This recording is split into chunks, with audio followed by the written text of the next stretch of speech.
வாழ்க வையகம், வாழ்க வையகம், வாழ்க வளமுடன்.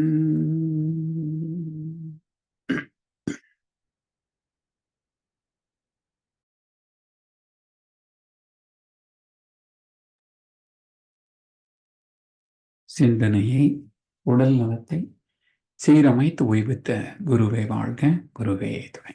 வேதாத்திரியம் வாழ்க வளமுடன். இன்று வரை உலகில் தோன்றிய அனைத்து சித்தர்களும் ஞானிகளும் மகான்களும் மற்றும் வேதாத்திரிய கோட்பாடுகளை அர்ப்பணிப்புணர்வோடு அகிலமெங்கும் உணர்வாக்கி கொண்டிருக்கும் ஞான ஆசிரியர்களின் மதிநுட்பமும் குருவர்களோடு சூக்குமமாய் நம்மை சூழ்ந்திருந்து நாம் உய்வதற்கு துணை நிற்குமாக என்று சங்கல்பித்துக் கொண்டு இன்றைய தவ நிகழ்வை இறை வணக்கம் குரு வணக்கத்தோடு நாம் இனிதே துவங்குவோம். இறை வணக்கம் பாட அருள்நிதி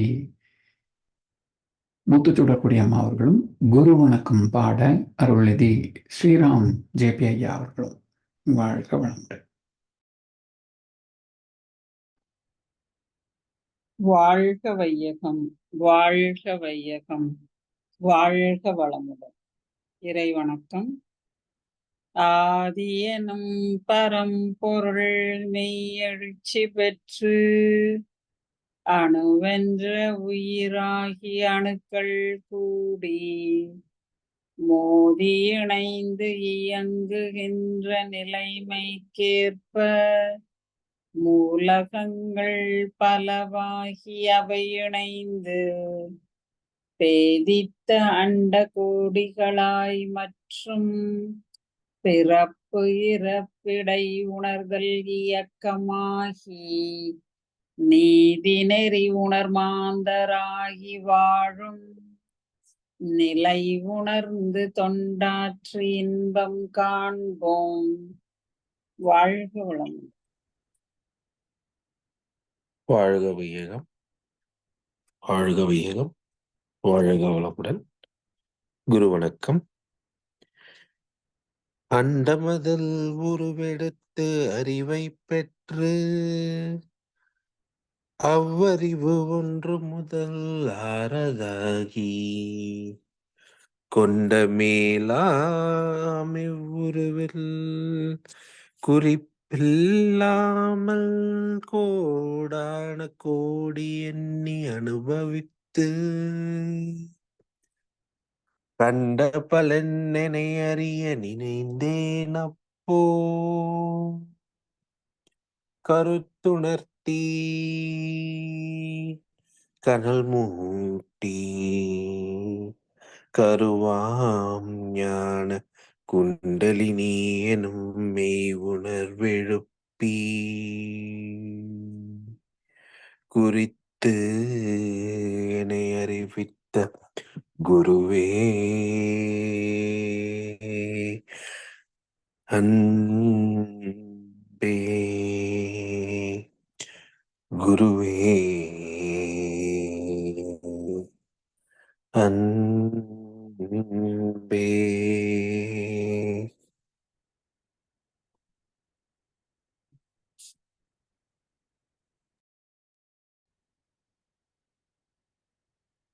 குரு வணக்கம்.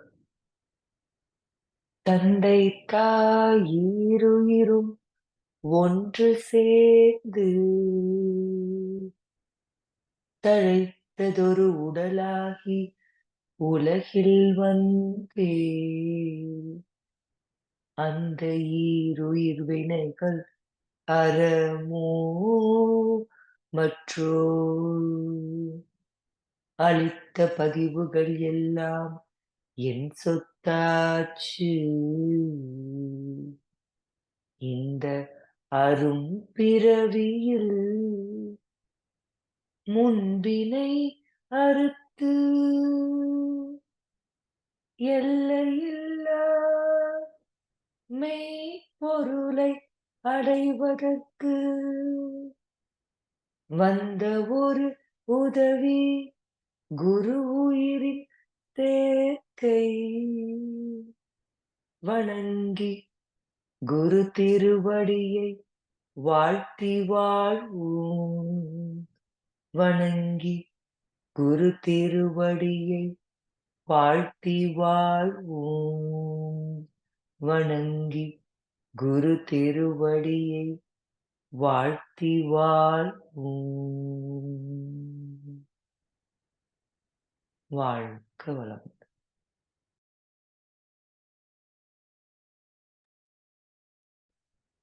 வாழ்க வையகம், வாழ்க வையகம், வாழ்க வளமுடன். குரு வாழ்க, குருவே துணை. நேற்று இந்த ராகு கேது நிழல் கிரகங்கள் பற்றி நான் குறிக்கொண்டுள்ளேன்.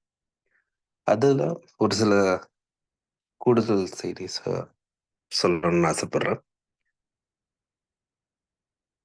இந்த ராகு கேதுங்கும் போது புராண கதைகள்ல ஒரு பாம்பு மூளை போல இருக்கும் அப்படின்ட்டு சொல்வது வழக்கம். அது ஏன் அப்படி சொல்றாங்க அப்படின்னு பாக்குறீங்கன்னா,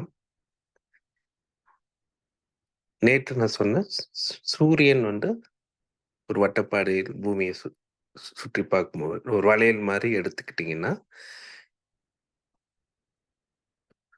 சூரியன் ஒரு வட்டம் போல் வச்சுக்கோங்க.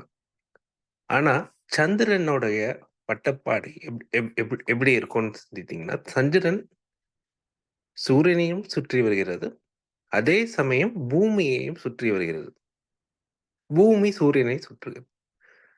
அதனால சந்திரனோட வட்டப்பாடு எப்படி இருக்கும்னா, அந்த ஒரு ஜிலேபி மாதிரி சுத்தி சுத்தி சுத்தி ஒரு ஒரு சாதாரண வட்டம் மாதிரி இல்லாம இந்த கர்வா இருக்கும். அதை ஒரு நேர்கோட்டில் வச்சு பார்க்கும் பொழுது அந்த ஒரு பாம்பு வரா மாதிரி இருக்கும். அதை தான் அந்த வேவ் லெங்க் தான் புராண கதைகள் ஒரு பக்கம் தலை ராகு என்றும் மறுபக்கம் கேது என்றும் கூறியுள்ளார்கள்.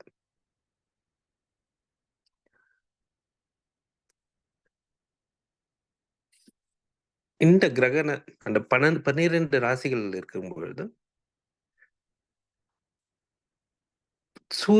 சூரியன் சந்திரன் சுற்றி கொண்டே இருக்கும்போது அந்த மேஷம் ரிஷபம் கிளாக் வைஸ்ல கிரகணங்கள் சுட்டும். ஆனா இந்த நோட்ஸ், அதாவது அந்த வட்டப்பாதையின் இன்டர்செக்ஷன், அது ஆன்டி கிளாக் வைஸ்ல அந்த சுழலும் தன்மைக்குடையது. அதனால் இந்த கிரகணங்கள் தோராயமாக 8 மாதங்களுக்கு ஒரு முறை நிகழும். முழு சூரிய கிரகணம்ங்கிறது 16 மாதங்களுக்கு ஒரு முறை நிகழும். இதெல்லாம் நம்முடைய புராண கதைகளில் இந்த விஞ்ஞான அறிவியலையும் சிந்தித்து பார்த்தோம்னா, சில எப்படி அவர்களை சிந்தித்து கதைகள் சொல்லியுள்ளார்கள், அதற்கான உண்மையான விளக்கங்கள் அறிய முடியும். எனவே நாம் ஒவ்வொரு கதைகளோ காரணங்கள் எதோ சொன்னாலும் நாம் சிந்தித்து நாம் தெளிவு பெற்று நமக்கு என்ன ஒத்ததாக அமையுங்கிறத சுயமாய் சிந்தித்து தீர்த்தெளிவோம். வாழ்க வளமுடன். இன்று அருமையான 9 மைய தவம் நடத்திய அருள்நெறி சிவசங்கரி அம்மா அவர்களை வாழ்த்துவோம். அருள்நெறி சிவசங்கரி அம்மா அவர்கள் வாழ்க வளமுடன். அவர்களின் அன்பு குடும்பம் வாழ்க வளமுடன். அவர்களின் உடல் நலம், பொருள் நலம், மனவளம் மற்றும் அவர்களின் ஆன்மீக தொண்டு வாழ்க வளமுடன். வாழ்க வளமுடன். வாழ்க வளமுடன். நன்றிகள் ஐயா. வாழ்க வளம்.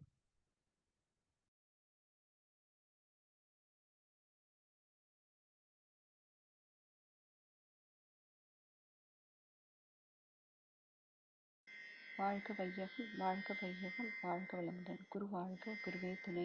ஞான களஞ்சிய கவி. அறிவு விரிந்தால் அவனே நான். பரவெளியாய் பரந்து விரிந்துள்ள பெரும் பொருளே, பற்றற்ற தெய்வம் என்று பற்றற்ற தெய்வம் என்று பற்றினேன் உணர்ந்தேன் பற்றினேன் உணர்ந்தேன். சிரமமந்த மன அலையை சீரமைத்த பேற்றால் சிறப்புடைய பேரண்ட சிறப்புடைய பேரண்ட சீரியக்கம் கண்டேன் சீரியக்கம் கண்டேன்.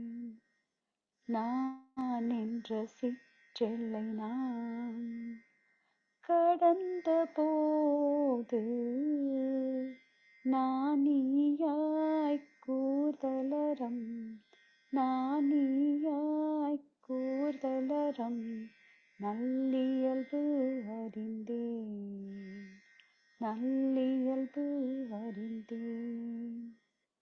கரம் குவித்தேனிய நான் இரண்டும் ஒன்றே என்று களங்கமின்றி நீ நானாய் களங்கமின்றி நீ நானாய் விளங்கும் பேரறிவில் விளங்கும் பேரறிவில். நன்றி. வாழ்க வளமுடன். Good morning everyone. Be blessed by the divine. Today's poem: when knowledge expands, he is me. Maharishi says, O Almighty, by your grace I realized your existence and greatness. I identified you as the plenum, unified force, although you seem to be absolute space to the human sensory perception. When I began meditation at the crown chakra, my mental wave penetratively flowed with whirling motion through my brain cells. All irregularities and disturbances caused by emotional moods and by the sinful deeds of my ancestors, from whose genetic character I evolved, were gradually rectified and began working in natural rhythm. And with my awareness, when my mental frequency was reduced to attunement with cosmic consciousness, I could realize many secrets about the universe and its order of function. My conditioned mind, which was previously limited and identified with my physical body and thinking I am a man, expanded to the universe and to the static state beyond. I understood by my inner vision that the universal being itself evolved as energy particles, further evolved into all the masses of the universe, including living beings. Also, I could envision the order of natural justice, which provided the evolution of limbs and senses by instinctive force to fulfill the physical needs according to the time and environmental conditions. I could not forget the fact that the divine eternal static state shines in me as my consciousness. Without the least doubt, I felt my consciousness and you, the great universal being, are the same. Automatically, my palms joined together as a symbol that both are one. Again and again, I hear your divine voice. So Maharishi expanded his thought to the boundless open and stayed on there till the senses feel nothingness. Consciousness then became one with the static state, and that moment onwards, divinity filled Maharishi's entire self, and he felt floating in the ocean of bliss. He identified the origin of all in the universe as the absolute, the truth, and him are one. Thank you all for the opportunity. Be blessed by the divine.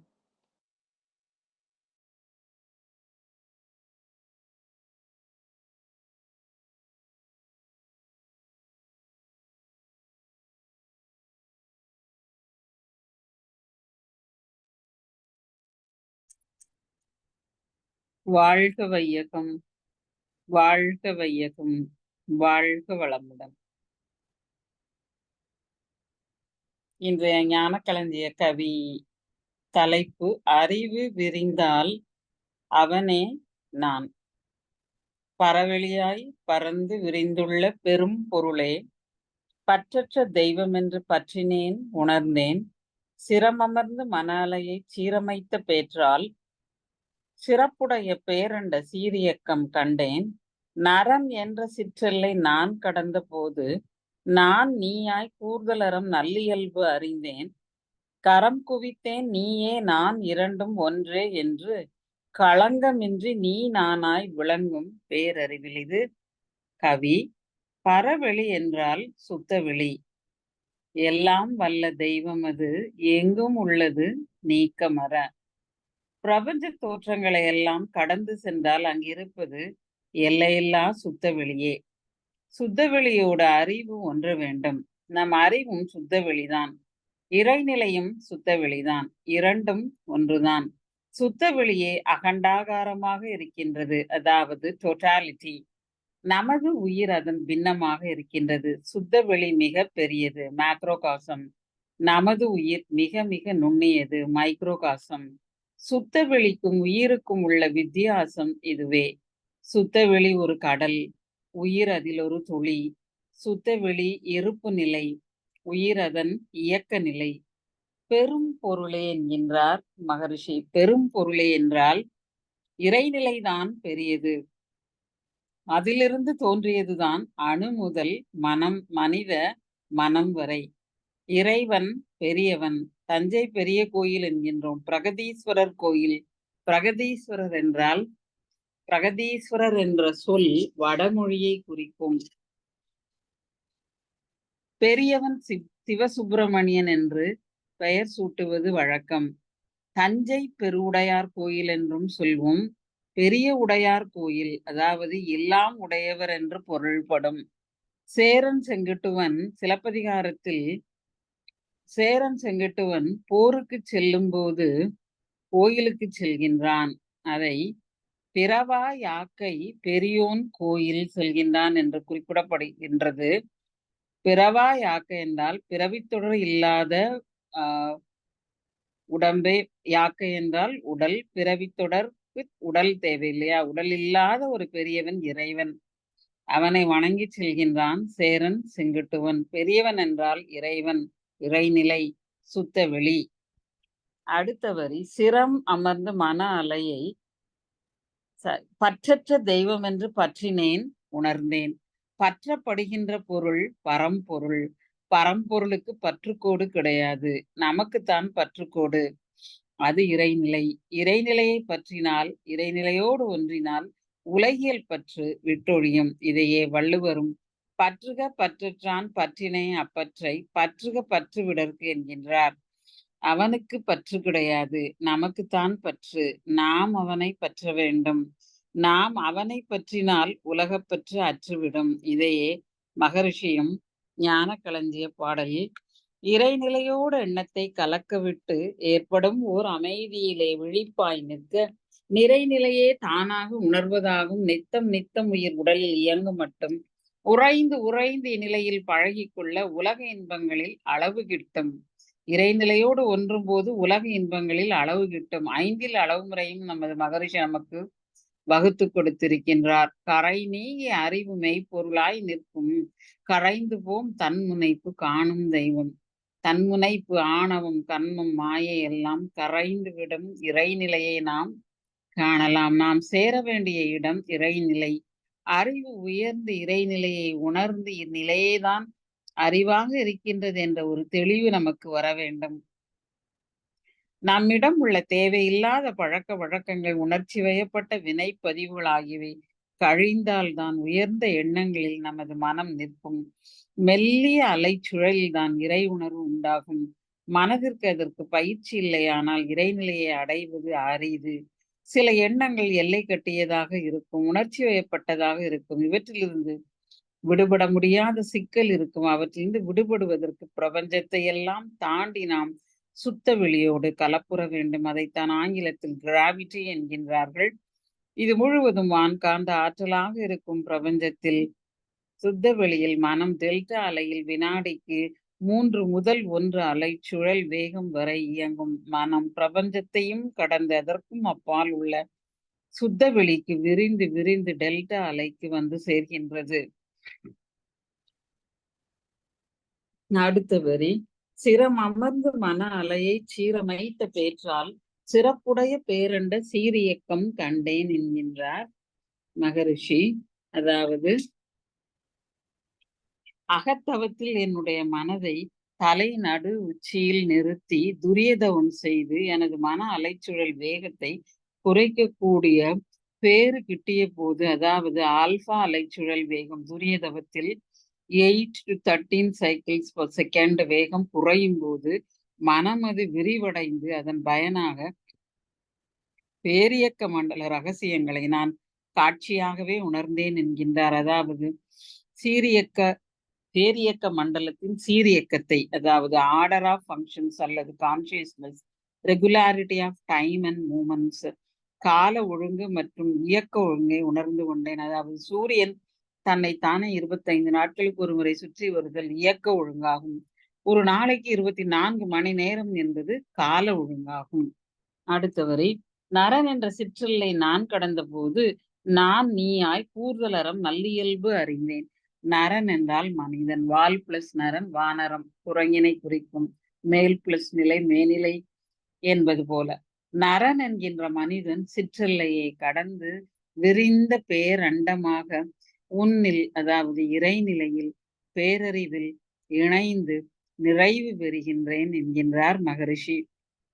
நான் யார் எனும் வினா நல்லுயிர்ப்பு அறிவிற்கு நான் அகம்பாவமாகும். குறுகிய அகம்பாவம் என்றால் தன்முனைப்பு. குறுகிய நாட்டத்தினில் நான் பேரறிவாகும் நற்றவ ஆழ்வில், தவ ஆழ்வில் பேரறிவாகும் சிற்றறிவு, நான் பேரறிவாகும் நலிவிலா மெய்ப்பொருள். தவத்தில் முழுமை பெறும்போது நாம் செயல் விளைவு தத்துவம் தான் கூர்தலறம் என்பதாகும். அதாவது செயல் ஒழுங்கே கூர்தலறம். இறைநிலையே இயக்க நியதியாக அனைத்தின் ஊடும் இருந்து கொண்டு செயல்படும் தன்மையை மனிதன் உணர்ந்து கொள்கின்றான். அதன் காரணமாக இறைநிலையின் செயல்பாட்டை மதித்து அதற்கு முரண்படாது வாழும் தெளிவு பெறுகின்றான். தனது புலன்வழி பழக்கத்திலிருந்து தன்னை விடுவித்துக் கொண்டு இறை நியதிகளுக்கு இசைவாக வாழும் ஒழுங்கு உண்டாகின்றது. அதுவே இறை வழிபாடு. இறை வழிபாட்டால் எந்த செயல் செய்தாலும் அதற்கேற்ற ஒரு விளைவு உண்டு என்கின்ற இறை நீதியும் தெளிவாகி விடுகின்றது.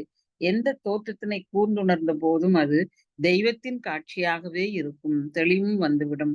இவ்விருவகை தெளிவையும் மனதிற் கொண்டு தனது தேவைகளை முடிக்க முற்படும் போது எந்த உயிருக்கும் துன்பம் விளைவிக்காத வகையில் தனது செயல் அமைய வேண்டும் என்ற செயல் ஒழுங்கே கூர்தலறம். அது சிற்றறிவிலிருந்து பேரறிவோடு, அதாவது நான் என்ற சிற்றல்லையிலிருந்து இறைநிலையோடு இணையும் போது இந்த செயல் ஒழுங்கு விளங்குகின்றது. இறைநிலையின் தன்மாற்ற உணர்ச்சியில் காலத்திற்கு காலம், நீண்ட காலத்திற்கு பிறகும் ஏற்படக்கூடிய விளைவுகளை ஒட்டி ஒரு மாற்றம் உண்டாகி கொண்டே இருக்கும். அதைத்தான் கூர்தலறம் என்கின்றனர். அடுத்தவரி, கரம் குவித்தேன் நீயே நான் இரண்டும் ஒன்றே என்று களங்கமின்றி நீ நானாய் விளங்கும் பேரறிவில். அதாவது நீ என்றால் இறைநிலை, நீயும் நானும் இரண்டு. நீயும் நானும் என்றால் இரண்டு நிலையை குறிக்கும். இறைநிலை ஒரு நிலை, ஒன்று. கரங்கள் இரண்டாய் இருக்கும் போது நீயும் நானும், கரங்கள் இரண்டும் குவியும் போது இறைநிலையோடு ஒன்றிய ஒன்றாயானது பேரறிவில். எனவே நாமும் இருகரம் கூப்பி இறைநிலையோடு ஒன்றி அழிவில்லாத அருட்சுரங்க பெருநிதியை அடைவோமாக என்று கூறி இவ்வுரையை நிறைவு செய்து கொள்கின்றேன். வாழ்க வையகம், வாழ்க வையகம், வாழ்க வளம்.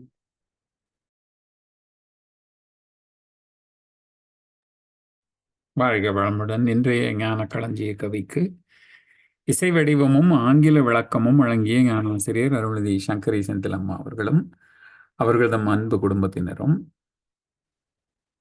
தமிழிலே மிக சிறப்பாக விளக்கம் வழங்கிய ஞானாசிரியர் பேராசிரியர் அருள்நிதி முத்துச்சுடர்கொடி வெங்கடேஷ் அம்மா அவர்களும் அவர்கள்தம் அன்பு குடும்பத்தினரும் அருட்பெயர் ஆற்றல் கருணையினாலே உடல்நலம், நீளாயுள், நிறை செல்வம், உயர் புகழ், மெய்ஞானம் ஓங்கி வாழ்க வளமுடன், வாழ்க வளமுடன், வாழ்க வளமுடன் பாடல் பாடி நிறைவு செய்யும் தருணம் இது. வேதாத்திரிய பாடல் பாட அருள்நிதி பிரதீப் துரை ஐயா அவர்களும், பிரம்மஞான கவி பாட அருள்நிதி செந்தில் சுகுமார் ஐயா அவர்களும், உலக நல வாழ்த்து பாட அருள்நிதி ஸ்ரீராம் ஜேபி ஐயா அவர்களும். வாழ்க வளமுடன். வாழ்க வளமுடன். வேதாத்திரிய பாடல். போரில்லா நல்லுலகம், பொருள் துறையில் சமநீதி, நேர்மையான நீதிமுறை, நிலவுலகிற்கோர் ஆட்சி, சீர் செய்த பண்பாடு, சிந்தனையோர் வழிவாழ்வு, சிறப்புணர்ந்த பெண் மதிப்பு, தெய்வ நீதி வழிவாழ்த்தல், தேர் திருவிழா தவிர்த்தல், சிறுவர்க்கே விளையாட்டு, செயல் விளைவு உணர்கல்வி, சீர்காந்த நிலை விளக்கம், பார் முழுவதும் உணவு நீர் பொதுவாக்கல், பல மதங்கள் பல கடவுள் பழக்கமொழித்து உண்மை ஒன்றை தேர்ந்தெடுதல். வாழ்க வளமுடன். வாழ்க வளமுடன். பிரம்மஞான பாடல். இறைவெளியே தன்னிருக்க சூழ்ந்தழுத்தும் ஆற்றல், சூழ்ந்தழுத்தும் ஆற்றல், இதன் திணிவு மடிப்பு விழ சுழலும் நுண்விண்ணாம், இதன் திணிவு மடிப்பு விழ சுழலும் நுண்விண்ணாம், நிறைவெளியில் விண் சுழல நெருக்குகின்ற உரசல், நெருக்குகின்ற உரசல், நிலைவெளியில் எழுப்புகின்ற நேரலைகள் காந்தமாம், நிலைவெளியில் எழுப்புகின்ற நேரலைகள் காந்தமாம், மறைபொருளாம் காந்தம் தன் மாத்திரைகள் ஐவகை, தன் மாத்திரைகள் ஐவகை, மலைக்காதிர் விண் கூட்டம் மாபூதம் ஐந்துமாம், மலைக்காதிர் விண் கூட்டம் மாபூதம் ஐந்துமாம், முறையாய் அக்காந்த அலை மனமாம் உயிர் உடல்களில், மனமாம் உயிர் உடல்களில், மதி உயர்ந்து உண்மை பெற மா பிரம்ம ஞானமாம், மதி உயர்ந்து உண்மை பெற மா பிரம்ம ஞானமாம், மா பிரம்ம ஞானமாம், மா பிரம்ம ஞானமாம். வாழ்க வளமுடன். வாழ்க வளமுடன். உலக நல வாழ்த்து. உலகமெல்லாம் பருவமழை ஒத்தபடி பெய்யட்டும், உழவரெல்லாம் தானியத்தை ஒப்புடனே பெருக்கட்டும், பல தொழில்கள் புரிகின்ற பாட்டாளி உயரட்டும், பகுத்துணர்வில் தொகுத்துணர்வு பண்பாட்டை உயர்த்தட்டும், கழகங்கள் போட்டி பகை கடந்த ஆட்சி நடக்கட்டும், கல்லாமை கடன் வறுமை கலங்கங்கள் மறையட்டும், நலவாழ்வை அளிக்கும் மெய்ஞான ஒளி வீசட்டும், நம் கடமை அறவாழ்வின் நாட்டத்தே சிறக்கட்டும், நம் கடமை அறவாழ்வின் நாட்டத்தே சிறக்கட்டும். வாழ்க வையகம், வாழ்க வையகம், வாழ்க வளமுடன்.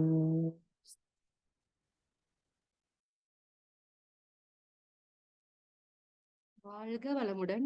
இன்றைய தவத்தில் கலந்து கொண்ட அன்பர்கள், தவத்தை வழிநடத்தியோர், நற்சிந்தனை வழங்கியோர், பாடல்கள் பாடியோர் அனைவரும் வாழ்க வளமுடன்.